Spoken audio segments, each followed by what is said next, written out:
Hey guys, it's Casey's Politics. So today I'll be making another alternate history election prediction. This time, the 2024 election between Nikki Haley and Kamala Harris. So in this scenario, Nikki Haley wins the Republican primary, which is pretty much impossible. But this is an alternate history scenario in 2024. So without further ado, we're going to fill out this map. Firstly, as always, we will start off with the safe Republican states, which will be Alaska, Utah, Wyoming, Idaho, Montana, South Dakota, North Dakota. We have Nebraska, of course.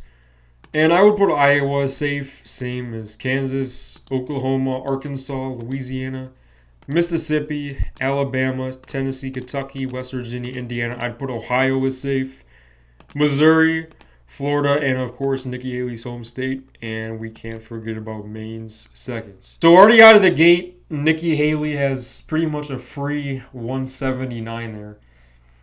So now we're going to fill out safe Democrat states. So starting off, we have, of course, Hawaii.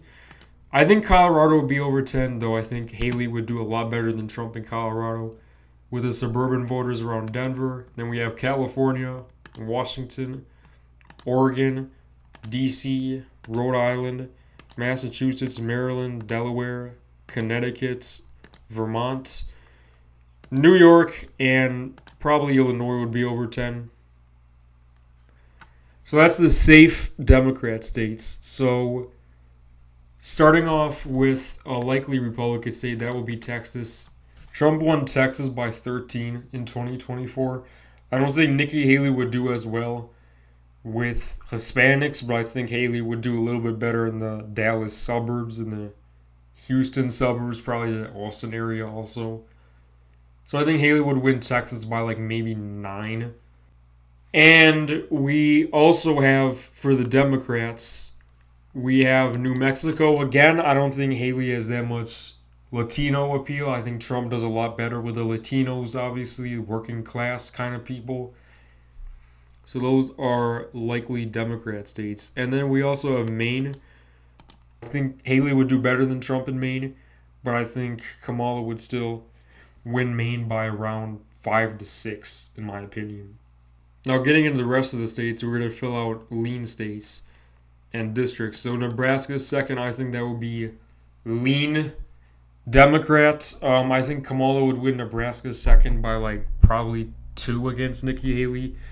Nebraska second is pretty urban. There's also some suburban areas. It's Omaha, so it's pretty partisan blue Democrats district, even though it's not that far to the left because the way it's drawn.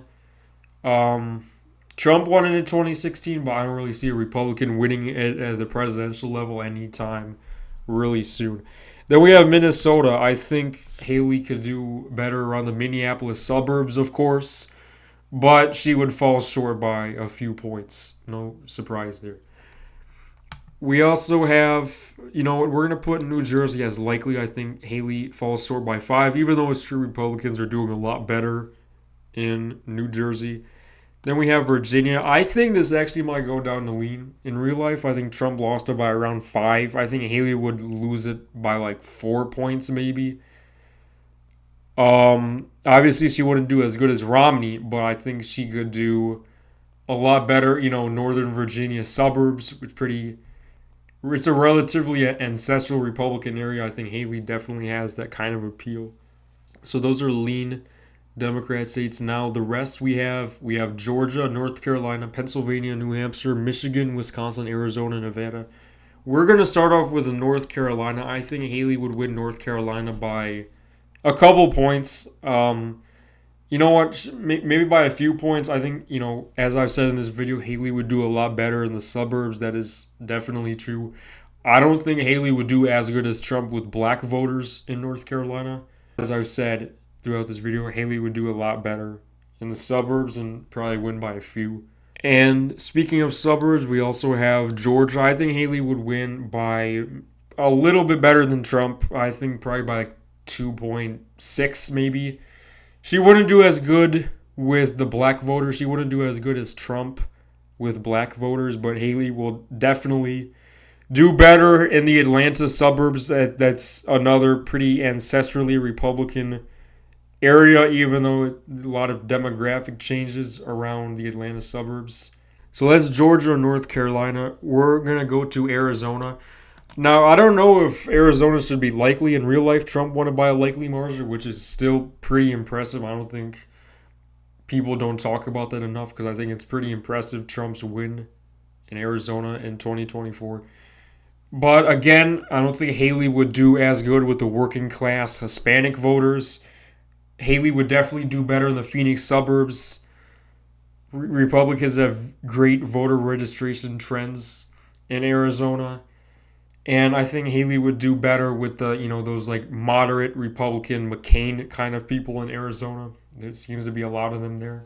So I think Haley would win Arizona by like 4.5. And then we're going to fill out a tilt Democrat state, which will be in New Hampshire. Nikki Haley could definitely win New Hampshire. She seems like a perfect fit to win in New Hampshire. New Hampshire is pretty ancestrally Republican. It's a pretty ancestrally Republican state. It's more Republican down ballot, though. For example, in 2024, they elected a Republican governor by a pretty healthy margin, while simultaneously also electing Kamala on the same ballot. Kamala only won New Hampshire by 2. Trump barely lost it in 2016. Haley can definitely win New Hampshire, but I would probably say Kamala holds on by the skin of her teeth. So now we're getting to the pretty close states. We're going to start off with Wisconsin here. Wrong state. Wrong candidate there. We're going to start off with Wisconsin. Haley wouldn't do as well with the working class voters in Wisconsin, but she would definitely do better in the suburban Milwaukee counties, the suburban Madison counties. Like the Milwaukee suburbs are very ancestrally Republican. I think she would be an A-plus fit to win those voters over and run up the margins in Wisconsin. But Haley definitely, without a doubt, would not do as good with Trump with the working class. So with that, Haley has already won the election as she gets 272. But we're still gonna fill out the rest of the map, and that brings us to Pennsylvania. I think Haley can win Pennsylvania. I think she'll do a lot better in more wealthy suburbs like Chester County. I don't know if she can win Bucks. Trump narrowly won it. It's more working class. Haley wouldn't do as good in urban Philadelphia. She wouldn't do as good there. But Haley would definitely do better in the suburbs and with the national environment and the national sentiment in 2024. I think Haley would narrowly be able to win Pennsylvania. So Haley's at 291. The only states we have left are Nevada and Pennsylvania. I'll actually put Nevada as lean Republican. Haley wouldn't do as good with the working class voters around Las Vegas. Obviously, I don't know if she would have the same no tax on tips platform. I mean, she probably would, but she still wouldn't do as good with the Hispanics and the working class in Nevada. I think she would still win in Nevada because Nevada has phenomenal Republican trends, but I don't think Haley would do as good as Trump. The final state we have is Michigan. Now, I'm actually going to give Michigan to Kamala. I don't think Haley impresses enough working class people in Michigan. I mean, neither does Kamala, but I don't think many Trump working class Trump voters that usually only come out for presidential elections, like the low propensity working class Trump voter, I don't think Haley is going to inspire enough to come out to the polls. Kamala, of course, has the whole Gaza situation, though, in Michigan, which is going to hurt her a lot. Haley could definitely win Michigan, but I would say Kamala wins Michigan just because Haley just can't turn out enough low propensity white working class voters in Michigan. So this is my 2024 alternate history election prediction, Kamala versus Nikki Haley. So I appreciate you guys watching. Please comment down below, subscribe, like the video, do all that. Comment down below suggestions, what you guys want to see. I'll try to make it happen.